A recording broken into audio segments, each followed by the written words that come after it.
반갑습니다. 완연한 봄을 느끼는 4월의 둘째 토요일입니다. 이번 한 주간도 수고 많으셨고 오늘도 하나님의 말씀 앞에 나오신 여러분을 환영하고 축복합니다. 신명기는 가나안 땅에 들어갈 수 없는 모세가 이제 곧 가나안 땅에 들어가 살게 될 이스라엘 백성들에게 그들이 가나안 땅에 들어가서 어떻게 살아야 하는지를 가르쳐주고 설명하는 모세의 고별 설교, 유언과 같은 설교입니다. 모세는 신명기 12장부터 26장까지 이스라엘 백성이 가나안 땅에 들어가서 어떻게 살아야 하는지를 구체적이고 상세하게 설명했습니다. 문제는 지금은 모세가 율법을 백성들에게 가르칠 수 있지만 가나안 땅에서는 가르칠 수 없다는 것입니다. 왜냐하면 모세는 가나안 땅에 들어갈 수 없기 때문입니다. 그래서 모세는 27장에서 어떤 명령을 내립니까? 27장 2절과 3절 말씀입니다. 너희가 요단을 건너 내 하나님 여호와께서 내게 주시는 땅에 들어가는 날에 큰 돌들을 세우고 석회를 바르라. 요단을 건넌 후에 이 율법의 모든 말씀을 그 위에 기록하라. 그리하면 내 하나님 여호와께서 내게 주시는 땅, 곧 젖과 꿀이 흐르는 땅에 내가 들어가기를 내 조상들의 하나님 여호와께서 내게 말씀하신 대로 하리라. 큰 돌들을 세우고 석회를 바르고 율법을 기록하라는 것입니다. 율법을 기록하는 이유가 무엇입니까? 기록된 율법을 지키며 살라는 것입니다. 모세는 그 땅에 들어갈 수 없지만 모세가 가르쳤던 그 율법을 기록함으로 이 율법을 지키며 살라는 것입니다.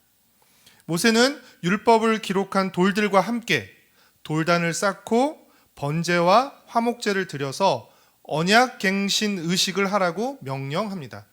가나안 땅에 들어가서 언약갱신 의식을 하라고 명령하는 것이죠. 우리가 신명기를 이해하고 묵상하는 데 있어서 언약과 율법의 관계를 이해하는 게 필요하기 때문에 간단하게 설명하겠습니다. 한마디로 언약은 관계 맺음이라고 할 수 있습니다. 언약은 관계 맺음입니다. 언약을 통해서 관계를 맺게 되는데 우리는 그 관계를 언약 관계라고 부릅니다. 하나님은 38년 전 시내산에서 40년 전 시내산에서 이스라엘 백성과 언약식을 거행하고 언약을 맺으셨습니다. 그래서 하나님은 이스라엘의 왕이 되셨고 이스라엘은 하나님의 백성이 되었습니다. 언약식을 통해서 하나님과 이스라엘이 왕과 백성이라는 언약 관계가 된 것입니다. 결혼 관계에 배우자의 책임과 의무가 뒤따르듯이 언약 관계에도 쌍방의 책임과 의무가 뒤따르게 됩니다. 이 언약 관계에서 하나님의 책임과 의무는 왕으로서 자기 백성을 지키고 돌보는 것입니다.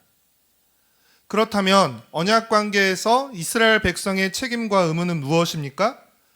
왕이신 하나님만 섬기며 하나님의 왕이신 하나님의 법도와 규례에 순종하는 것입니다. 하나님의 법도와 규례가 율법이며 그렇게 이스라엘은 하나님의 백성으로서 마땅히 율법에 순종해야 하는 것입니다. 이 언약 관계에 뒤따르는 책임과 의무를 성실하게 이행하는 것을 의라고 부르고 그 책임과 의무에 불성실하고 이행하지 않는 것을 불의 또는 죄라고 부릅니다.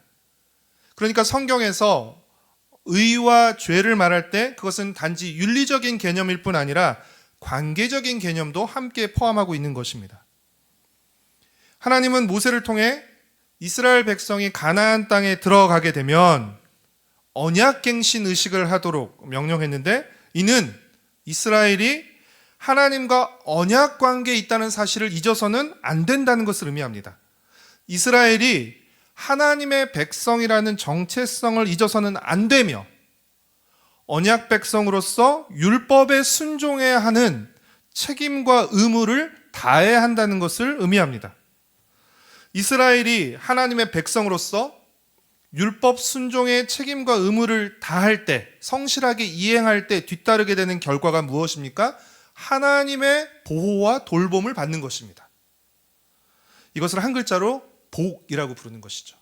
하나님의 보호와 돌봄을 받는 복을 누리게 되는 것입니다. 그러나 반대로 이스라엘이 하나님의 백성이라는 정체성을 망각하고 상실하고 율법 순종의 책임과 의무를 다하지 못하고 우상을 숭배하거나 율법에 불순종할 때 뒤따르는 결과가 무엇입니까? 하나님의 보호와 돌봄을 받지 못하게 되는 것이죠. 그리고 그것을 두 글자로 무엇이라고 부르는 것입니까? 저주라고 부르는 것입니다.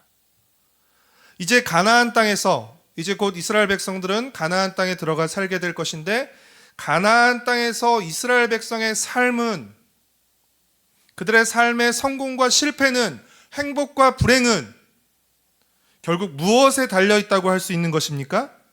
이스라엘 백성이 언약 관계에 충실하며 율법에 순종하는가, 아니면 언약 관계에 불충실하며 율법에 불순종하는가에 달려있다라고 할 수 있습니다.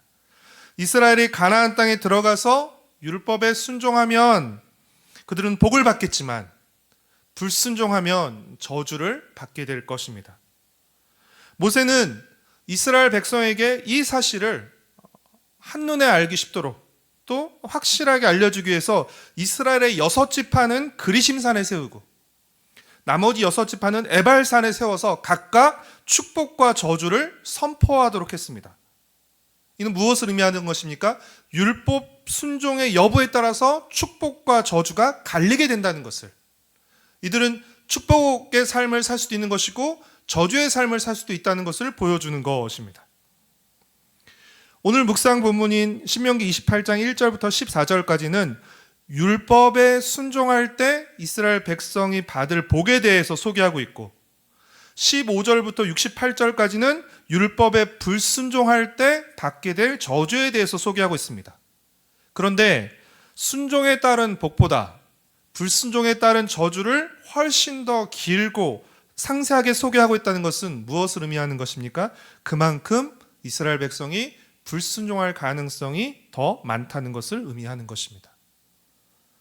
사랑하는 성도 여러분, 하나님은 이스라엘의 조상들에게 약속하신 대로 이스라엘 백성에게 가나안 땅을 선물로 주셨고, 이제 그 약속대로 이스라엘 백성은 가나안 땅에서 살게 될 것입니다. 그러나 하나님은 이스라엘 백성의 땅뿐 아니라 또 무엇을 주셨습니까? 법도 주셨습니다. 땅만 주신 것이 아니라 법도 주셨습니다. 그리고 그 법을 따라 살 때 하나님은 또 무엇을 주십니까? 복을 주십니다. 그러니까 땅과 법과 복은 서로 별개가 아니라 연결되어 있는 것입니다. 사랑하는 성도 여러분, 하나님이 이스라엘 백성에게 땅과 법과 복을 주시는데 그 이유와 목적은 무엇입니까? 가나안 땅에서, 하나님이 주시는 가나안 땅에서 하나님의 법을 따라 살며 하나님의 복을 받고 사는 거룩한 하나님의 나라의 모습을 온 열방에 보여줌으로써 하나님을 알지 못하는 이방이 하나님을 알게 되고 그들을 하나님께 초대하기 위해서였습니다. 그렇기에 이스라엘 백성에게 율법 순종은 해도 그만 안 해도 그만인 것이 아니라 반드시 해야 되는 것입니다. 왜냐하면 율법 순종은 그들의 정체성을 보여주는 것이며 율법 순종은 그들의 사명이었기 때문입니다. 그 땅을 또 법을 주신 목적이었기 때문입니다. 그리고 이는 오늘날 우리도 마찬가지인 것입니다. 사랑하는 성도 여러분, 복된 삶, 행복한 삶을 살기를 원하시죠? 그렇다면 우리는 하나님의 말씀에 순종하며 살아야 합니다. 왜냐하면 하나님은 모든 복의 근원으로서 우리에게 복을 주시는 분이시기 때문에 그렇습니다.